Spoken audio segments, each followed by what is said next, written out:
Welcome back. Game week 2 is done and dusted as we move on to game week 3 coming up this weekend.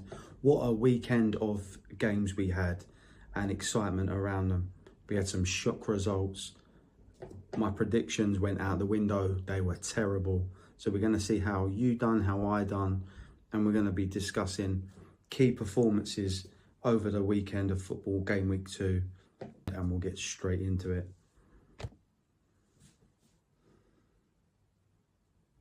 Hello, good to see you. I'm Curtis. This is my channel, Sports Minded. Thank you for joining me. So I got it completely wrong. I put my hands up. I apologise. Some of the results over the weekend I predicted were completely wrong. From Man City, Man United, Sunderland, I all predicted them to win. And guess what? It didn't happen. So it's a bad prediction weekend for me. However, my Chelsea won Friday night, went into the weekend happy, 5-1. What a result. And what was all that about early on? Cole Palmer, he was ready to play, doing the warm-up. Something wasn't right. Something wasn't right, and they didn't start him.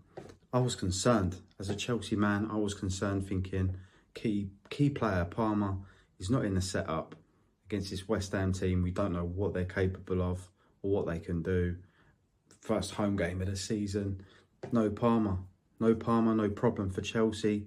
Absolutely cruised it after that early scare. Not a problem whatsoever. We won that 5-1. Showed great team chemistry. And the key player for me, Esteval, 18-year-old Brazilian. We've just signed after the Club World Cup. Sensational.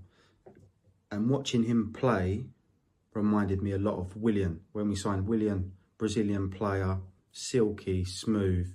He's got all the skills, can beat one or two players comfortably with his speed. And again, great skill level. He's always got a trick up his sleeve, always looking to play forward, even in his own half. His only mistake was leading up to the goal. He tried a clever little flick that didn't work out in his own half. And again, that was a great strike from West Ham to go 1-0 up. However, absolutely amazing run, the West Ham defence. Absolutely ragged. They didn't know what day of the week it was. They didn't know if it was Saturday, Sunday or Monday. In fact, it was Friday, because we absolutely smashed them 5-1. And Esteval was a big part of that. Good team chemistry. Midfield was solid. Caicedo and Enzo in there, keeping things tight.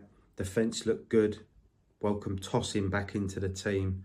Very, very good centre half. Plays really well at the back with Chalobah. So missing Levy Carwell, very, very difficult game without him. He always leads our attacks. He always starts our attacks. But Tosin and Chalobah back in there looks solid. Good partnership. Chalobah getting on the score sheet as well. So happy days, happy days. Esteval definitely going to start the next game surely with that performance. Let's not get carried away. He's 18. He's still young, but he's absolutely class. So star man for me in the Chelsea-West Ham game, Esteval. Take a bow, son. Okay, moving on. Now, I predicted Arsenal would win comfortably. And what else did I say? If you watched one of my old videos, previous videos, I said Gyökeres is going to get underway. And he just did that. He was phenomenal. That goal he scored, the first goal he scored for Arsenal. Where did that come from? He's on the far left-hand side, comes across, cuts in, shows the defender one way, goes the other way, pulls it back, bang. That's what we saw at Sporting. That's what we saw previously when he was at Coventry. And this is what we're seeing at Arsenal. And the fact that then he got his hands on the ball for the penalty to get 2 in the game. He's underway. Arsenal were underway, looking good.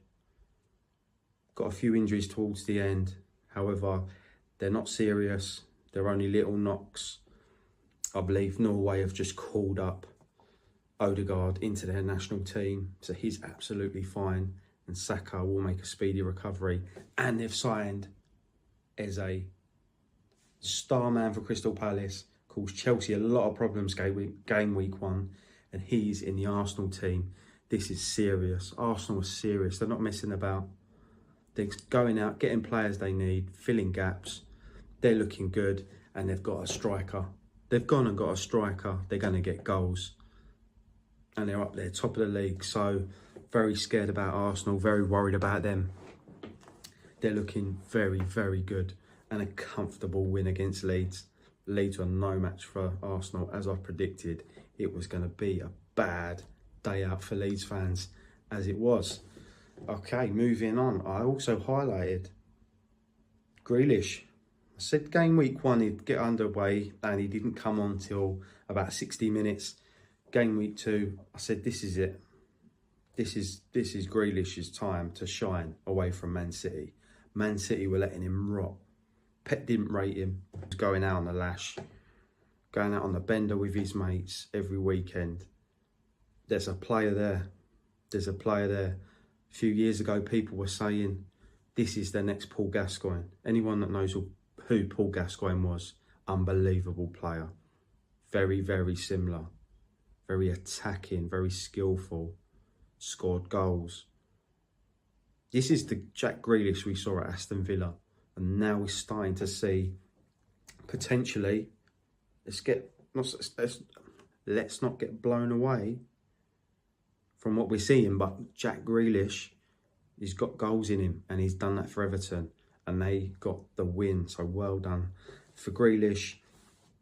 David Moyes, first home game for Everton, off to a good start, so credit to Everton. Now, I bigged up Arsenal in this video, bigged them up big time, because they're a serious threat. They're one or two teams, potentially, that's going to win this league. However, 2 or 3 videos back, I said about Thomas Frank at Tottenham and what he's doing there, what he's building in that team and in that setup and in that phenomenal new stadium that they have is a bloody good football team. Just like what he set up at Brentford.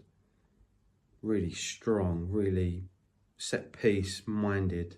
Lots of tactics around attacking the set pieces. And a star man in that game against Man City at the Etihad was Paulinho. Just signed him from Bayern Munich on a loan this season. Unbelievable. I don't know what Vincent Kompany didn't see in Paulinho. Just didn't hit the ground running at Bayern. Gone to Tottenham. He's hitting all the right stats. Tackles, keeping possession, passing percentages.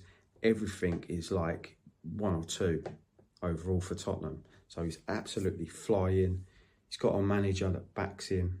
He's got good players around him. Kudos from signing from West Ham's looking amazing. We missed a trick there. Chelsea were really after Kudos. I think they offered him a good package and he turned it down. He only wanted one move eventually, and that was at Tottenham. And hats off to Tottenham. Let's give credit when credit is due. Tottenham could well be back. Could well be back. Long way to go. Only 2 games in. But beating Manchester City away. Second game. Crazy. Absolutely crazy. So Thomas Frank, what he's doing at Tottenham, watch out. That's going to be an amazing North London derby. Arteta, Thomas Frank. It's going to be a proper battle, and I cannot wait for that. And I cannot wait for Eze to start for Arsenal. And when he's on the ball, the amount of stick he's going to get from Tottenham, because I cannot believe they hijacked that deal the other night. Could not believe it. All the Arsenal fans I know was in bits, because he was destined for Tottenham. Arsenal come in and got him, so that's going to look lively. That's going to look tasty. So I cannot wait for that game. And Eze's phenomenal player. Again, I said about Kudos, player we missed out on.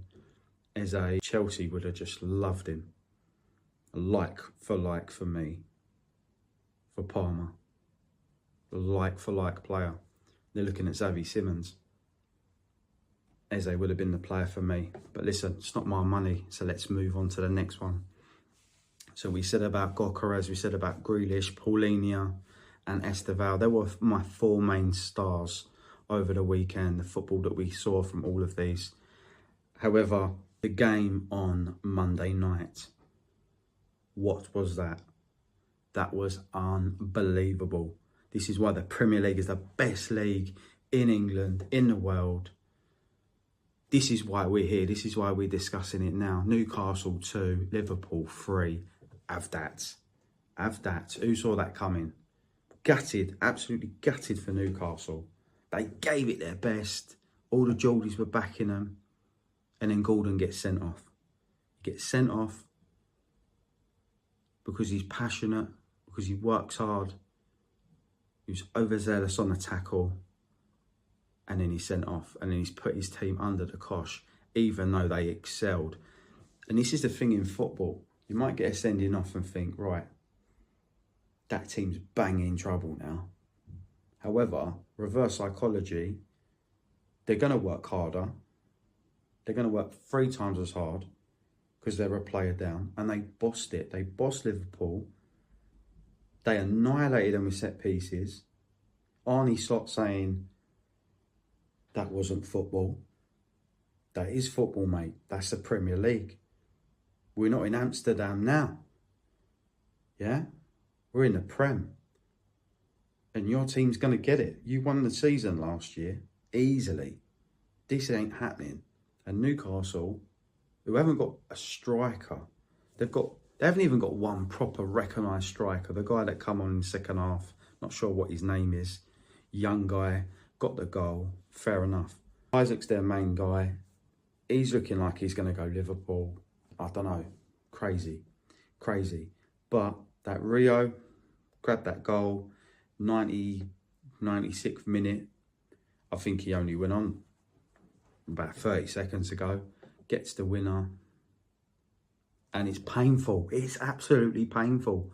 He was at Chelsea. Rio was at Chelsea. 16-year-old. And we let him go. We let him go to Liverpool. So, yeah. Gutted. God, it's painful. Absolute painful. You know, I'm talking about Arsenal doing well, Tottenham doing well, Liverpool nicking our best talent. And that's dampened my mood because we beat West Ham away 5-1. But all the other teams there are playing well. Let's talk about teams that are playing bad at the minute. Manchester United. I think I predicted a 2-1 win away at Fulham. And Fernandes decided he was going to kick the penalty over the bar. Like a donut. And it's cost them. Sesko doesn't look fit. They're all over the place, really. They've brought players in. They do need time. They do need time to bed them in, get them playing. They will click. And no doubt, when I post my video a bit later on about predictions, I'll probably predict Man United beating Burnley blimmin' 6-0. They clicked within a week. But sorry, it's not good enough for Man United. As to where they are in the league, they're too low down for where they should be. So Amorim has got a bloody nightmare again. He's probably going to lose all his hair this season because he's had a lot of stress last season. And it's good to see. It's good to see Man United suffering. Cannot lie about that as a Chelsea fan. So all them Man United fans out there, apologies and all. But Chelsea were there. Chelsea were there a few years ago. We took a lot of stick, especially from Man United. So just dishing it back, straight back at you. So I was happy with that result. Fulham won, Manchester United won. I'll take that. And yeah, so there are your winners. Your winners, Arsenal, Liverpool, and Tottenham for me were the main winners. And Burnley, hats off to Burnley beating Sunderland because I got that completely wrong. I thought Sunderland were going to walk in there and walk back out with the 3 points. Wasn't to be. Burnley put up a great performance. So some great games of football, game week 2. I hope game week 3 is even better. I'm absolutely buzzing. 12:30 on a Saturday. Chelsea, Fulham. Cannot wait for that game. Hopefully Palmer's fit. Although I've heard some rumours that he's been about at Notting Hill in disguise over the weekend just gone. So let's hope he ain't been doing too many dance moves and he's looking after himself because we need him back. He's our key player. Palmer, recover, mate. Recover from Notting Hill because we're going to need you. We're going to need you for that game. We always do against Fulham. local derby. I could probably throw a stone from Stamford Bridge and I'll probably hit Craven Cottage. So this, you know, it's like going into war when we play them. A bit over the top, but that's what it feels like. So, yeah, cannot wait for that. Cannot wait for that. So again, thank you for joining me. Listen out for my next video. Predictions for game week 3. There's going to be some shocks in there. I've been absolutely diabolical with certain predictions. When it comes to goal scorers, I seem to be bang on the money. But let's see how we get on in game week 3. Please hit that subscribe button and I'll see you in the next one. Thank you for joining me. See you soon.